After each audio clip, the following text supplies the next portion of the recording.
Kolluru వెలుమలలో best flat కోసం చూస్తున్నారా? రాధేశ్ కైనే ఎంచుకోండి. డాక్టర్ ప్రణీత సూసైడ్ అటెంప్ట్ కేసుకు సంబంధించి రోజుకొక ట్విస్ట్ బయటకు వస్తుంది. వాళ్ళు చెప్తున్నటువంటి వర్షన్కి, అదేవిధంగా ప్రణీత హస్బెండ్ నుంచి వారి అత్తమామలు చెప్తున్నటువంటి వర్షన్కి చాలా డిఫరెన్స్ కనిపిస్తుంది. ఈ నేపథ్యంలో దిల్సుఖ్ నగర్లోని ఒక ఆసుపత్రి వద్ద ప్రణీత వాళ్ళ అత్తమామ ఎవరైతే హస్బెండ్ ఉన్నారో వాళ్ళ తల్లిదండ్రులు చికిత్స పొందుతున్నారు హాస్పిటల్లో. తనకు కూడా గాయాలయ్యా, వచ్చి కొట్టారని కూడా చెప్తున్నారు అదే రోజు. దానికి సంబంధించి మనం మాట్లాడదాం. మనతో పాటు ప్రణీత హస్బెండ్ ఉన్నారు, సికిందర్ గారు. వారితో మాట్లాడదాం. సికిందర్ గారు, ఏమైంది? మొదటగా మీ ఫాదర్ గారికి హాస్పిటల్లో జాయిన్ చేయించడానికి ప్రధాన కారణం ఏంటి? వాళ్ళు ఆరోపిస్తుంది ఏంటంటే ఆమె అటెంప్ట్ చేసింది కాబట్టి, హాస్పిటల్లో ఉంది కాబట్టి మీరు కూడా వచ్చి హాస్పిటల్లో జాయిన్ చేయించారనేటువంటి ఒక వర్డ్ని యూజ్ చేస్తున్నారు. ఏం చెప్తారు మీరు? లేదు సార్, వాళ్ళు యాక్చువల్గా మా ఫాదర్ మదర్ని చంపడానికి చూసి, ఆ ప్రాపర్టీస్ని ఖాళీ చేయడానికి చూసి ఒక డ్రామా ఆడిన సంఘటన అది. వాళ్ళు మా ఇంట్లో మా పేరెంట్స్ని పైకి వెళ్ళి కొట్టడానికి డోర్ బద్దలు కొట్టినారు. పగిలిపోయింది డోర్ పగిలిపోతే కానీ లోపలికి పోలేకపోయినారు. వాళ్ళది మాత్రం డోరు పగలలేదు, డోర్ ఇలా తీసి వెళ్ళిపోయినది. అండ్ వితిన్ 5-10 మినిట్సే వచ్చినారు, తీసుకొని వెళ్ళినారు. ఆమె వెళ్ళిపోయిన 5-10 మినిట్స్లోనే 50 మంది అక్కడ ఎక్కటైనారు. అందరూ వీధి రౌడీలు అండ్ వాళ్ళ ఫ్యామిలీ వాళ్ళు కూడా ఉన్నారు చాలామంది. వాళ్ళందరూ కలిసి పైకి వెళ్ళి, ఇప్పుడు మా డోర్ కూడా పెట్టుకునే ఉండే, ఆ అమ్మాయి డోర్ ఎట్లా పెట్టుకుందాం, మా డోర్ కూడా పెట్టుకుని ఉండే, కానీ మాది డోర్ పలగొట్టేసినారు. మీరు వెళ్ళేసి ఆ విజువల్స్ చూడాలి. మా ఇంటికి వెళ్ళేసి మీరు విత్ పర్మిషన్ వెళ్ళేసి అక్కడ చూడండి డోర్ ఎందుకు పగిలింది, ఎందుకు లోపలికి పోయినారు, లైట్స్ మెయిన్ ఎందుకు ఆఫ్ చేసినారు, మెయిన్ ఆఫ్ చేసేసి లోపల ఎందుకు కొట్టినారు. మా పోలీసు వాళ్ళు ఒక్క 5 minutes to 10 minutes లేట్ అయ్యి ఉంటే చనిపోయేవాళ్ళు సార్. మీ దగ్గర ఉంటే చూపించండి ఆ డోర్ పలిగినాయి. అండ్ ఇంకొకటి, ఈ అటెంప్ట్ చేసిన తర్వాత మీ తల్లిదండ్రులపైన దాడి జరిగిందా, లేకుంటే దాడి జరిగిన తర్వాత ఆ అమ్మాయి అటెంప్ట్ చేసిందా? ఆ అమ్మాయి ఇన్సిడెంట్ అయిన తర్వాత వాళ్ళందరూ ఆ అమ్మాయిని ఇలా తీసుకెళ్ళిపోయి ఎంబటే 50 members వచ్చేసేసి అందులో ఒక 10-15 members లోపలికి వెళ్ళినట్టున్నారు. మిగతా వాళ్ళు అక్కడే కింద చూస్తూ ఉన్నారు. వాళ్ళు ఎందుకు మెయిన్ ఆఫ్ చేయాల్సి వచ్చింది? నా క్వశ్చన్స్ వినండి. ఎందుకు మెయిన్ ఆఫ్ చేయాల్సి వచ్చింది? ఎందుకు మా కెమెరాలు పలగొట్టాల్సి వచ్చింది? ఎందుకు పలగొట్టాల్సి వచ్చింది? ఎందుకు మా డోర్ పలగొట్టాల్సి వచ్చింది? మా పేరెంట్స్ అక్కడే ఉన్నారు, మా పేరెంట్స్ పారిపోయినారు అన్నారు. మా పేరెంట్స్ని కొట్టినారు. దానికి సాక్ష్యము పోలీస్ వాళ్ళే వచ్చి రెస్క్యూ చేసినారు. మేము పారిపోలే, పోలీస్ వాళ్ళు కార్లో వచ్చేసి వాళ్ళ వ్యాన్లో వచ్చేసేసి రెస్క్యూ చేసినారు. నేను మా ఫాదర్ నుంచి విన్నది ఏంటి అంటే, ఆ సిలిండర్ కూడా బయట ఉంటుంది యాక్చువల్గా కనెక్షన్. సిలిండర్ కూడా లోపలికి తీసుకొచ్చి ఆన్ చేయే బిఫోర్ పోలీస్ సైరన్ వినేసి, అమ్మో పోలీస్ సైరన్ వస్తుందని చెప్పేసి అందరు పరారైపోయారు. ఎందుకు పరారైపోతారు? వీధి గుండాలు కాబట్టి పరారైపోయినారు. అంటే సిలిండర్ కూడా ఆన్ చేసేద్దామని ఆన్ చేసే క్రమంలో వితిన్ ఏ మినిట్ ఆన్ చేస్తారేమో, తీసుకొచ్చినారు లోపలికి. ఇప్పుడు కూడా నాకు తెలిసి ఆ సిలిండర్ అక్కడే ఉండొచ్చు. మీరు వెళ్ళేసి కవర్ చేయాలి. దాని కీస్ మా ఫ్రెండ్ దగ్గర ఉన్నాయి, ఇంటి కీస్ కింద అక్కడ గేట్ కీస్ కింద మీరు వెళ్ళి కవర్ చేయాలి. అది నేను కోరుతున్నాను. అసలు ఏమైంది? ఆ అద్దాలు ఎందుకు పలిగినాయి? ఎవరు పలగొట్టారు? మాది మేమే పలగొట్టుకుంటామా? మా ఫాదర్ రిప్కేజ్ ఇరిగిపోయినాయండి. ఇప్పుడు కావాలంటే ఎక్స్రేలు చూపిస్తాను, మీరు డాక్టర్ని కూడా అడగండి. He's taking rest. ఇప్పుడు ఎందుకైనా నేను ఇది చూపిస్తానండి, కొన్ని విజువల్ చూపిస్తాను. ఇక్కడ చూస్తారా ఎంతమంది వచ్చినారో ఆ రోజు? అటెంప్ట్ జరిగి మా పేరెంట్స్ని తీసుకెళ్ళిపోయిన తర్వాత చాలామంది వెళ్ళిపోయినారు వీధి రౌడీలు. ఇంకా ఇది అద్దాలు చూసినారా సార్? మాది మేమే పలగొట్టుకుంటామా? సింపుల్గా మీరు ఆలోచించండి ఒకసారి. ఇందులో నుంచి మా మదర్ని గుంజుకొని పోయినారంట. మా మదర్ చెప్తున్నారు. టీవీ ఫర్నిచర్ మొత్తం ఎరగొట్టేసినారు. లోపల టీవీ కింద పడేసి ఫర్నిచర్ మొత్తం పలిగిపోయింది. ఇది నేను చెప్పడం కాదు సార్, మీరు వెళ్ళి చూడండి. కవర్ చేయాలని చెప్పేసి నేను అడుగుతున్నా. మా మదర్ ఫోను ఎట్లా పలగొట్టినారు చూడండి. మా మదర్ ఫోన్ ఇది ఓ చిన్న క్లిప్పింగ్ ఉంది. ఇది ఓ చిన్న సౌండ్ వస్తూ ఉంది అనుకుంటా. ఇదంతా దాడి జరిగిన అయిపోయిన తర్వాత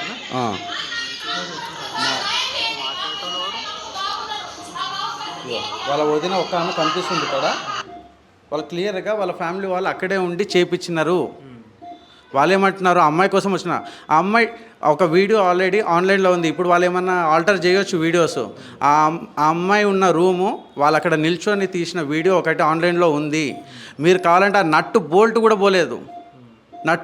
కూడా పోకుండా డోర్ ఎట్లా ఓపెన్ అయింది, ఎట్లా లోపలికి వచ్చేసినారు.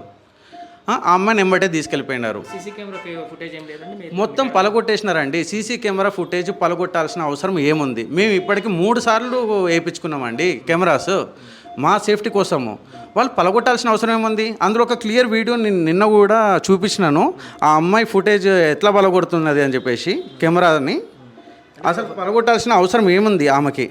ఆమె ఎందుకు హైడ్ చేయాలి? మీ ఇంట్లోనే ఉంటున్నారా ఆమె ప్రజెంట్? అంతకుముందు ఈ ఇన్సిడెంట్ అయ్యే వరకు కూడా ఇన్సిడెంట్ నేను యాక్చువల్గా వీళ్ళు ఆ అమ్మాయి మా ఇంటికి రావడానికి కారణం ఏంటి అంటే, నేను అంతకుముందు ఒకసారి సెప్టెంబర్ 22 రోజు వాళ్ళు 50 మెంబర్స్తోని మా ఇంటికి దౌర్జన్యానికి వచ్చినారు ఆస్తి కోసము. ఎందుకంటే ఆ రోజు నన్ను 50 మందిలో కూర్చోబెట్టి, మేము 5గురమే ఉన్నాము, 50 మందిలో కూర్చోబెట్టేసి నువ్వు ఉంటావా ఏంటి నీ పరిస్థితి అన్నారు. నేను ఉంటా అన్నాను క్లియర్గా. నా దగ్గర ఆడియో ఉన్నాయి, అవి కూడా ఆడియో ఉన్నాయి. ఉంటా అన్నాను. ఉంటా అన్న తర్వాత ఆ అమ్మాయిని కూడా అడిగినారు, ఏంటమ్మా నీ పరిస్థితి ఏంటంటే, నేను ఉండను అతనితో, నాకు నమ్మకం లేదు ఆయన పైన అని క్లియర్గా అన్నది. అన్న తర్వాత వాళ్ళ సైడ్ నుంచి 4 పెద్ద మనుషులు, మా సైడ్ నుంచి 4 పెద్ద మనుషులు లోపలికి వెళ్ళినారు. చర్చలు అయినాయి, ₹1 ఇది అది అన్ని డిస్కషన్స్ అయినాయి. అయిన తర్వాత ఒక కొలిక్కి వచ్చింది. కొలిక్కి వచ్చిన తర్వాత ఆ అమ్మాయి మళ్ళీ వాళ్ళ పెద్ద మనుషులతోని, అరే ఇట్లా కాదు, వీళ్ళ ఇంత ఇస్తాను ఒప్పుకున్నారు కదా, ఇది కూడా తీసుకుందాము, ఇంకో అపార్ట్మెంట్ అడుగుదాము, నువ్వు ఉంటా అని చెప్పు, అప్పుడు అపార్ట్మెంట్ కూడా రాసిస్తారు, చేపిచ్చిస్తారు అని, నేను ఉంటా అని చెప్పమని మళ్ళీ ఎంబటే చేంజ్ చేసేసి సాయంత్రానికి, మధ్యాహ్నం ఏమో ఇదన్నారు, సాయంత్రానికి ఏమో అమ్మాయి ఏమంటది, లేదు నాకు ఉండడానికి ఓకే, కాకపోతే నాకు ఇవన్నీ కావాలి ప్లస్ అపార్ట్మెంట్ కూడా కావాలి ఉండడానికి. 2 ఎకరాల 26 గుంటలు కూడా ఒప్పుకున్నాడు. అది అన్న తర్వాత ప్లస్ అపార్ట్మెంట్ కూడా కావాలన్నారు. అయితే వాళ్ళ పెద్ద మనుషులే, ఎందుకంటే మేము చెప్పలేకపోయినాం, వాళ్ళకి వెళ్ళమని చెప్పలేకపోయినాం, ఏం చెప్పలేకపోయినాం. వాళ్ళ పెద్ద మనుషులు అంటే, అమ్మ నువ్వు పొద్దున్నుంచి నేను ఉండనంటావు, సాయంత్రానికి ఇప్పుడు వచ్చి నేను ఉంటా అంటూ అపార్ట్మెంట్ కావాలంటావు. ఇది లైఫ్ అంటే అమ్మా, ఇది లైఫ్ అంటే సడన్గా నేను ఉంటా తర్వాత ఉండను అని కాదు. ఒక్కసారి నువ్వు తెలుసుకో, ఈ దసరా వరకు నువ్వు ఒకసారి ఆలోచించుకొని డిసిషన్ తీసుకొని రండి అని చెప్పేసి వాళ్ళ పెద్ద మనుషులే పంపిస్తే వెళ్ళిపోయినారు. లేకపోతే ఆ రోజు ఎంతైతే అంత రాయించుకొని వెళ్దామనేసి వాళ్ళు వచ్చినారు 50 మంది. పోయిన లాస్ట్ దసరా సెప్టెంబర్ 22 సార్ 2024, అంటే లాస్ట్ దసరా. అంటే అప్పటి వరకు కూడా మీరు కలిసి ఉందామని అనుకున్నారు అమ్మాయితోటి? నేను అప్పటి వరకు కలిసి ఉందాం అనుకున్నాను. ఆ రోజు 50 మంది ముందు నేను అతనితో ఉండను, నాకు ఆ అబ్బాయి పైన నమ్మకం లేదన్నప్పుడు నా ప్రేమ చచ్చిపోయింది సార్. ఇంకా అప్పటి వరకు కూడా నేను ఓపికగా ఉన్నా. నేను ఏ రోజు ఒక కంప్లైంట్ పెట్టలేదు, ఏ రోజు డివర్స్ పంపించలేదు. ఎందుకంటే అప్పటికి ఆల్మోస్ట్ 6 ఇయర్స్ అయిపోయింది. డిసెంబర్కి నాది 6 ఇయర్స్. అప్పటికి ఆల్మోస్ట్ 6 ఇయర్స్ అయింది. 6 ఇయర్స్ నేను పేషెంట్గా వెయిట్ చేసిన కదా. సరే ఆ అమ్మాయి చేసిన సిచ్యువేషన్స్ ఏంటో తెలియదు, చిన్న చిన్న గొడవలు పెద్ద గొడవలు అవన్నీ పక్కన పెడతాము. ఆ అమ్మాయి మెంటాలిటీ ఏంటి, మెంటల్ స్టేట్ ఏంటి అవన్నీ పక్కన పెడతాం. నేను స్టిల్ పాజిటివ్ మైండ్ సెట్తో నేను ఓపికగా నేను వెయిట్ చేసిన. నేను ఆ అమ్మాయి కోసం అంతమంది ముందు నేను ఉండను ఆయనతో, నాకు నమ్మకం లేదు, నాకు అవసరం లేదు, నాకు ఆస్తే కావాలని చెప్పేసి లోపలికి పోయి ఆస్తులు మాట్లాడుకున్న తర్వాత మళ్ళీ సాయంత్రం వచ్చి నేను ఉంటా అంటే నేను ఎలా నేను ఒక మొగాడినే కదా సార్. ఒక ప్రేమ కావాలని ప్రేమ లేదని చూపించినారు, ప్లస్ ఆస్తులు కావాలన్నారు. ఇప్పుడు మళ్ళీ నేను ఉంటా అంటే ఈ ఆస్తులు కాకుండా డబల్ ఆస్తులు కావాలనే కదా వాళ్ళ ఉద్దేశము. ఇది కూడా తీసుకొని ఒక 1 వీక్ తర్వాత మళ్ళీ దందాము. వీడు పోతాడు కదా ఎట్లయినా, 6 ఇయర్స్ నుంచి వీడు ఇట్లే కదా పోయినాడు, వాడు నా చేతిలో ఉన్నాడు అనేదే కదా వాళ్ళ ఉద్దేశము. వాళ్ళ పేరెంట్స్ నుంచి సపోర్టు, వాళ్ళు పొలిటికల్గా పోలీస్గా వాళ్ళకి సపోర్ట్ ఉంది. అండ్ ఇప్పుడు మళ్ళీ అదే చేద్దాం అనుకున్నారు. దాన్ని గ్రహించే నేను తర్వాత నాకు కొన్ని కాల్స్ కూడా వచ్చినాయి, బెదిరింపు కాల్స్ వచ్చినాయి. నువ్వు ఉండాలి, నువ్వు ఉండు, ఈ ఆస్తి రాయించు వాళ్ళతో, మీ పేరెంట్స్తో అని చెప్పి బెదిరింపు కాల్ వస్తే కూడా నేనేమనుకున్నా, వద్దు ఇది పెద్ద మనుషుల దగ్గర కూర్చుంటే నన్ను ఏదో చేసేసి రాయించేసుకుంటారు మొత్తము, ఇది వద్దు అని చెప్పేసి నేను డివర్స్ కేసు ఫైల్ చేసిన. నేను 6 ఇయర్స్లో ఇప్పుడు ఫైల్ చేసిన. నేను మరి నిజంగానే నాకు అలా కట్నమో ఇంకొకటో ఉంటే నేను ఫస్ట్ ఇయర్లోనే, ఆమె సూసైడ్ ఫస్ట్ ఇయర్లోనే చేసుకుంది యూఎస్లో ఉన్నప్పుడే. యూఎస్లో మీరు 1 ఇయర్ నేను ఉంటే 1 ఇయర్ నాతో ఉందనుకుంటున్నారు. 3 మంత్స్ ఉంది నాతో, 3 మంత్సే ఉంది. తర్వాత ఇక్కడికి వచ్చేసారా? తర్వాత ఆ అమ్మాయి ఫస్ట్ వచ్చేసింది. ఆ అమ్మాయి రావాల్సి వచ్చింది. ఆ అమ్మాయి స్వతహా ఆమె రాలేదు. వాళ్ళ యూనివర్సిటీ ఆమె రూల్స్ని అతిక్రమించిందని చెప్పేసి, వీసా రూల్స్ని అతిక్రమించిందని చెప్పేసి పంపించేసినారు. ఆమె స్వతహా రాలేదు, నేనేం పంపించలేదు. కావాలంటే మీకు ఆ డాక్యుమెంట్స్ కూడా పెడతాను. యూనివర్సిటీ నుంచి వచ్చిన ఈమెయిల్స్, ఈమె మాట్లాడిన డిస్కషన్ అవన్నీ పోస్ట్లో మా ఇంటికి వచ్చినాయి అనమాట. ఆ తర్వాత వచ్చి మీ ఇంట్లో ఉన్నారా, తల్లిగారింట్లో ఉన్నారా? వాళ్ళ ఇంటికి వెళ్ళిపోయినారు. నాతో మాట్లాడట్లేదు, తర్వాత కూడా మాట్లాడట్లేదు. అమెరికన్ క్లాసెస్ వచ్చాయా మీకు? అమెరికా నుంచి క్లాసెస్ ఉన్నాయి. Day 1 పెళ్ళి అయినప్పటి నుంచి క్లాసెస్ ఉన్నాయి మాకు. రిసెప్షన్ రోజు నుంచి క్లాసెస్ ఉన్నాయి. ఏ విషయంలో? అన్ని చిన్న చిన్న విషయాలే సార్. నిన్న ఒక యాంకర్ కూడా అడుగుతామండి, రీజన్ ఏంటి సార్ అంటే, రీజన్స్ మీకు అందరికి చెప్తే చిన్నగా అనిపిస్తాయి, కానీ ఆమె చేసే పనులు చాలా పెద్దగా ఉంటాయి. ఇప్పుడు సింపుల్గా ఒక చిన్న పని, ఇప్పుడు ఇది ఒక కవర్ అనుకోండి, నేను మూవీ వెళ్ళినాము ఇద్దరము హ్యాపీగా, రెస్టారెంట్కి వెళ్ళినాము, తిన్నాము. తర్వాత మూవీ నుంచి వచ్చే టైంలో ఒక కవర్ ఉండే అమెరికాలో, నేను ఈ కవరు ఇట్లా వేసేసిన, నాకు అవసరం లేదని కింద రచ్చ దాని గురించి తీయాలి. ఇప్పుడు నువ్వు తీసావా సస్వా నేను దిగానని చెప్పేసి నేను కూడా ఎందుకో కూర్చున్నాను. నేను దిగానని చెప్పేసి నేను కార్లో కూర్చున్నా, ఆమె బయట ఉంది. ఇంకా తీసావా అని చెప్పేసి ఆ కవర్ తీసి నా కార్కి సైడ్, అంటే ఆమె మెంటాలిటీ చెప్తున్నాను నేను, సైడ్కి అది మిర్రర్ ఉంటుంది కదా దాన్ని కట్టేసింది. దాన్ని కట్టేసి నువ్వు అది కట్టేసి మళ్ళీ ఇట్లా మొత్తం ఆ మిర్రర్ని కూడా ఇట్లా అన్నది, ఎలక్ట్రానిక్ది అది మొత్తం ఇట్లా వెనకాల కింద ఏంది అట్లా చేస్తున్నావు పిచ్చిగా, ఫస్ట్ అది తీసేసి అంతా సెట్ చేసి లోపలికి వస్తేనే నేను డోర్ ఓపెన్ చేస్తాను అన్న. లేదు చేయనని చెప్పేసి ఐ గో విత్ ఊబర్ అని చెప్పేసి రాసేసి నాకు చూపించేసి వెళ్ళిపోయేది. అప్పుడు టైం ఎంత అవుతుంది, రాత్రి 11:30 అవుతుంది. రాత్రి 11:30. ఆ అమ్మాయి, నేను వెళ్ళిపోయినా, ఇక నేను కూడా వెళ్ళిపోయినా. వాళ్ళ ఫాదర్కి ఫోన్ చేసాడు. మళ్ళీ భయం కదా, ఎందుకంటే ఆ అమ్మాయి నా పైన రెస్పాన్సిబిలిటీ. ఏమైనా అయితే రాత్రి 11-12 అవుతుంది, వాడు వీడు తిరుగుతుంటాడు, అమ్మాయి అనే రెస్పాన్సిబిలిటీ నాకు ఉంది. వాళ్ళ ఫాదర్కి ఎంబటే ఫోన్ చేసి, మామే మరి ఏంటి ఇట్లా ఆ అమ్మాయి ఇట్లా వేసింది, ఇట్లా మరి మాట్లాడండి ఒకసారి అంటే మాట్లాడి, సరే సన్నీ వస్తా అంటుంది, కొద్దిగా పోయి తీసుకొని వస్తామని. అబ్బా ఇక సరే అని మళ్ళీ ఇంటి దగ్గర నుంచి మళ్ళీ వెళ్ళి ఊబర్లో వస్తాను మరి రావచ్చు కదా, మళ్ళీ నేనే పోయి రాత్రి అక్కడ 12:30 అయింది, ఎవ్వరు లేరు. ఆ అమ్మాయి 2-3 అబ్బాయిలు అక్కడ ఏదో ఆడుకుంటున్నారు. ఎంత అది సార్, ఆ అమ్మాయికి అసలు భయం అనేదే తెలియదు. ఆ అమ్మాయికి భయం అనేదే తెలియదు, నాకన్నా భయం ఉంది. ఆ అమ్మాయికి అయితే భయమే తెలియదు. ఆడ కూర్చొని ఉంది, మళ్ళీ తీసుకుని రామ్మా అంటే వచ్చింది, మళ్ళీ ఇంటికి వెళ్ళినాం. ఫైనల్గా ఒకటి, మొన్న ఆమె సూసైడ్ అటెంప్ట్ చేయడానికి కారణం ఏంటి, ప్రధాన కారణం ఏంటి? ఆమె suicide attempt it's a drama sir. I'm clearly saying it's a drama. ఎందుకు అని అంటే ఆ అమ్మాయి చేసిన ఇన్సిడెంట్స్, ఆ వీడియో కూడా క్లియర్గా చూడండి. ఆ అమ్మాయి ఏడుపు డ్రామా కాకుండా, నేను ఇట్లా అంటున్నాను అనుకొని ఏమీ అపార్థం చేసుకోవద్దు.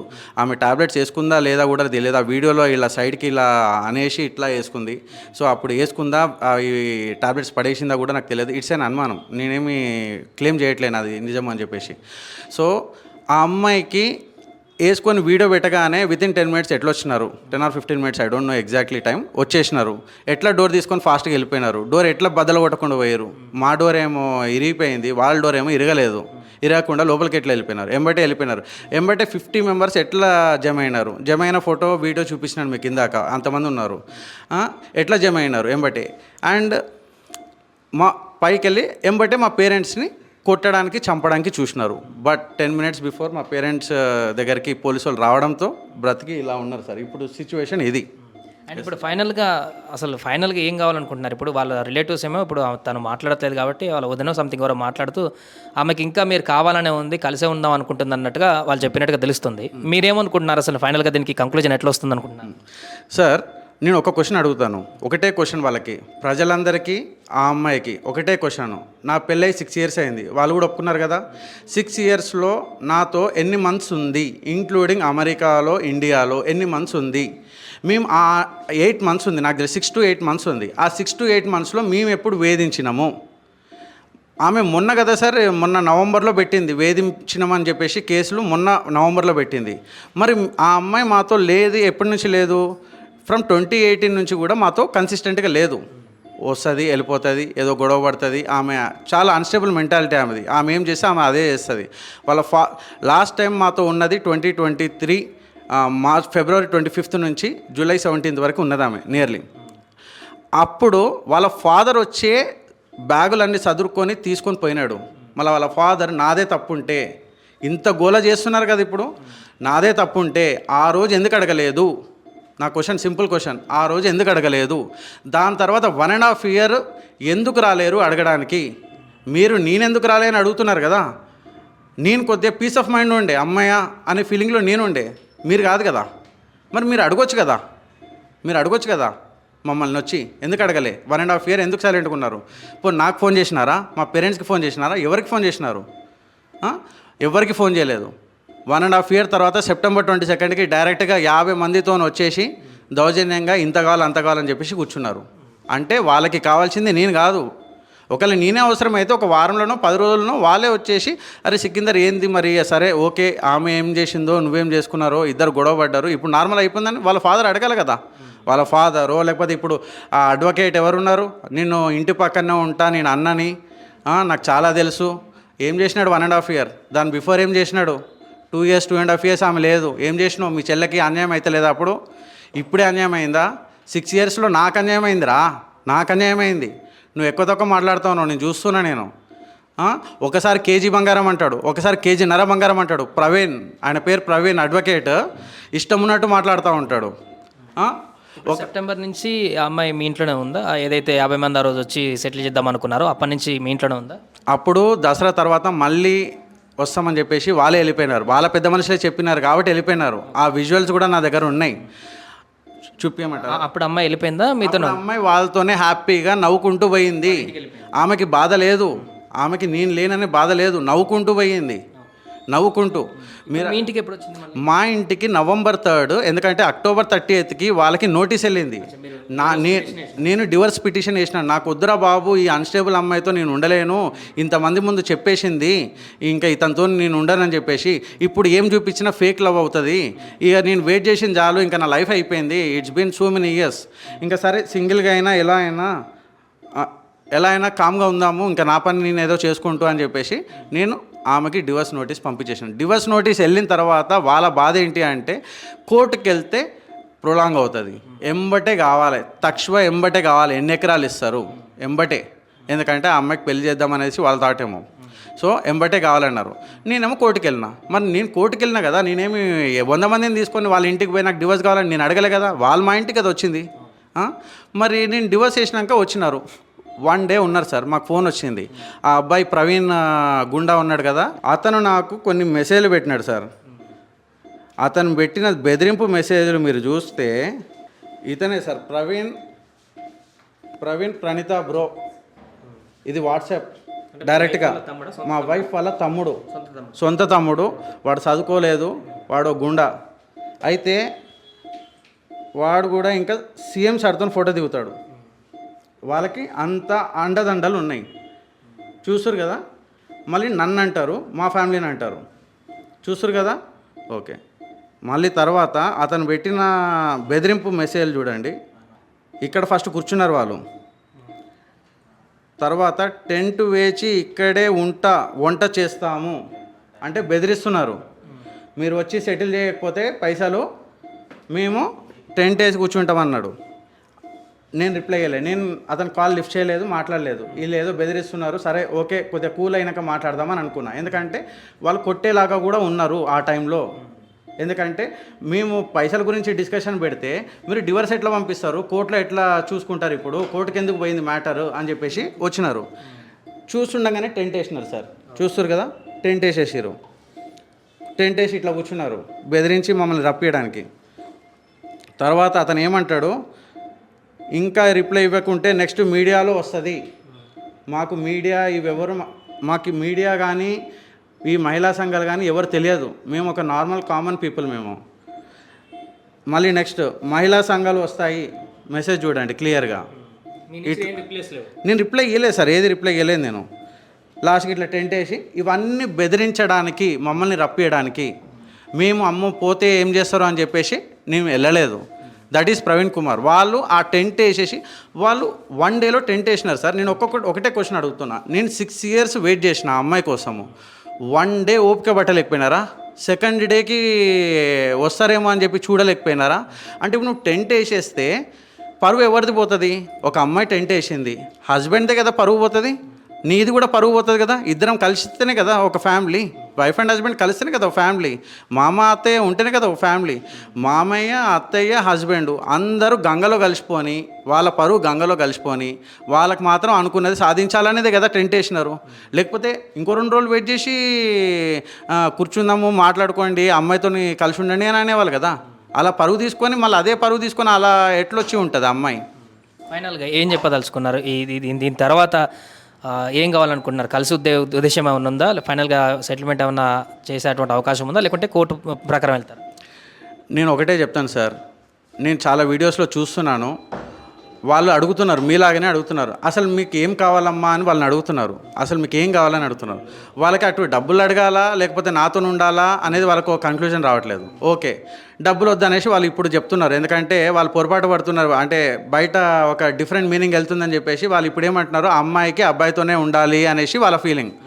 మా పేరెంట్స్తో సంబంధం లేదు కదా ఆ అమ్మాయికి, ఓన్లీ నాతోనే కదా సంబంధము, నేనే కదా కావాలి, మా పేరెంట్స్ కాదు కదా, మా ఆస్తి కాదు కదా. ఆస్తి వద్దన్నారు కదా వీడియోలో, రీసెంట్గా చూసిన వీడియోస్లో ఆస్తి వద్దన్నారు కదా, ఇల్లు వద్దన్నారు కదా, ఏది వద్దన్నారు, నేను ఒక్కనే కదా కావాలి.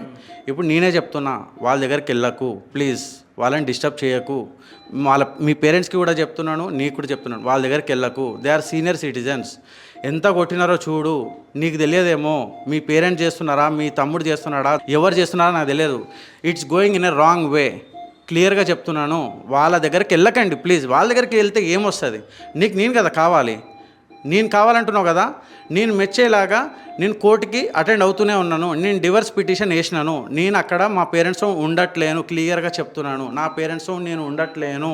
నా పేరెంట్స్ కూడా నిన్న క్లియర్గా చెప్పినారు, నాకు వీడు వద్దు, ఆ అమ్మాయి వద్దు, మేము సింపుల్గా మా ఇంట్లో మేము ఉంటాము, మమ్మల్ని డిస్టర్బ్ చేయకండి, మమ్మల్ని చంపేలాగా చేయకండి అనేసి క్లియర్గా మా ఫాదర్ కూడా చెప్పాడు. సో నేను ఆ అమ్మాయికి ఏం చెప్తున్నాను, ఏదైనా ఉంటే మనం కోర్టులో చూసుకుందాం. నువ్వు కావాలని వేసినావు కదా, నేను వద్దని వేసినాను కదా, సరే ఇద్దరికి మీడియేషన్ ఉంటుంది కదా, మీడియేషన్లో ఓకే ఇద్దరం మాట్లాడుకొని మళ్ళీ మంచిగా అవుతామేమో. నీకు ఆ పేషెన్స్ లేదా? ఎందుకు వాళ్ళపైన ముసలోళ్ళపైన వెళ్ళేసి నువ్వు దౌర్జన్యం చేస్తున్నావు? మీకు ఆస్తికి వద్దు కదా, దర్పలు ఏం అడగలేదు కదా, 2 ఎకరాలే సరిపోదు అని చెప్పేసి నేను ఆడియో రిలీజ్ చేసినాను కదా. 2 ఎకరాలే ఎట్లా సరిపోతే వాళ్ళు ఒప్పుకోలేదు, ఇంకా అనేసి అన్నాడు కదా, అది బయటికి రావట్లేదు. ఆ ఆడియో కూడా నేను ఇస్తాను, సుమన్ టీవీకి ఇస్తాను నేను ఆడియో, వాళ్ళు కూడా ప్లే చేస్తారు ఇప్పుడు. ప్లీజ్ మీరు 2 డ్యూయల్ మైండెడ్గా పనిచేయకండి. నువ్వేమో కావాలి అని అంటో వాళ్ళతోనేమో ఆస్తులు ఇంత అంత అని అడిగిపిస్తారు. మీరు ఎట్లొద్దు, వాళ్ళ దగ్గరికి పోకండి ప్లీజ్, దండం పెడుతున్నా. నేను మీ దగ్గరికి కూడా రాను. నువ్వు కూడా ఇలా సూసైడ్ ఇవన్నీ చేసుకోకు, ఇది మంచిది కాదు. ఎందుకంటే పాప పెరుగుతుంది, 4.5 years పాప. నాకు పాప అంటే చాలా ఇష్టము. మనం ఇద్దరం సపరేట్గా ఉండైనా పాప మంచిగా ఉండాలనేది కోరుకుంటున్నాను నేను. నువ్వు మాత్రము పాపను మంచిగా పెంచు. నువ్వు పెంచలేని సిచ్యువేషన్లో నాకు ఇచ్చేసి నేనైనా పెంచుకుంటా. నువ్వు నాకు ఒక్క రూపాయి కూడా ఇవ్వాల్సిన పని లేదు. నేను ఎప్పుడైనా సరిగ్గా చూసుకోలేదు అని నువ్వు ఏదైనా కంప్లైంట్ వేరే వాళ్ళకి రేజ్ చేసినా, మీడియా అయినా ఇక్కడే ఉన్నారు, నువ్వు ఎప్పుడైనా రేజ్ చేయవచ్చు, సికిందర్ పాపను సరిగ్గా చూసుకుంటలేడని చెప్పి.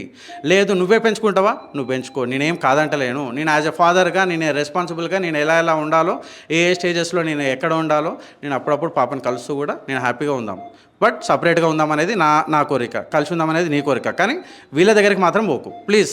మీ పేరెంట్స్కి చెప్తున్నా, ఎందుకంటే నువ్వు వేసి గొడవ ఆపేసావేమో, మీ పేరెంట్స్ కానీ మీ తమ్ముడు కానీ, ఎందుకంటే వాళ్ళది ఆ ఒక ఆశ అనేది చచ్చిపోవట్లేదు. వాళ్ళకి ఆస్తి కావాలనే ఆశ వాళ్ళకి చచ్చిపోవట్లేదు, నీకన్నా ఎక్కువ వాళ్ళకు ఉన్నట్టుంది. సో ప్లీజ్ మీరందరూ కూడా ప్లీజ్, నేను ఒకటే మీరు విన్నపం చేసుకుంటున్నా, నేను ఇంకా వీడియోస్ కూడా ఇవ్వను, ఇంకా వేరే వీడియోస్ కూడా ఇవ్వను. ప్లీజ్ మీరు ఇంకా ఇవన్నీ దౌర్జన్యం ఆపేయండి. నేను ఎక్కడ పారిపోవట్లేను కూడా, నా నెంబర్ ఆనే ఉంటుంది, నేను ఇక్కడే ఉంటాను, నేను కోర్టుకి అటెండ్ అవుతాను. నాకు కోర్ట్స్ పైన నమ్మకం ఉంది, న్యాయ వ్యవస్థ పైన నమ్మకం ఉంది. జడ్జి గారు ఎలా చెప్తే నేను అలా కంటిన్యూ కావడానికి నేను రెడీగా ఉన్నాను. నేను ఒబే చేస్తా అంటున్నాను, నేను ఇంత ఓపెన్గా చెప్తున్నాను, నేను ఒబే చేస్తాను. మీరు మాత్రము చట్టాన్ని చేతిలో తీసుకొని మాత్రం చేయకండి. థ్యాంక్స్ అండి, ఇంతే అండి. సుమన్ టీవీలో మీ పర్సనల్ అండ్ బిజినెస్ ప్రమోషన్స్ కోసం కింది నెంబర్కి కాంటాక్ట్ చేయండి.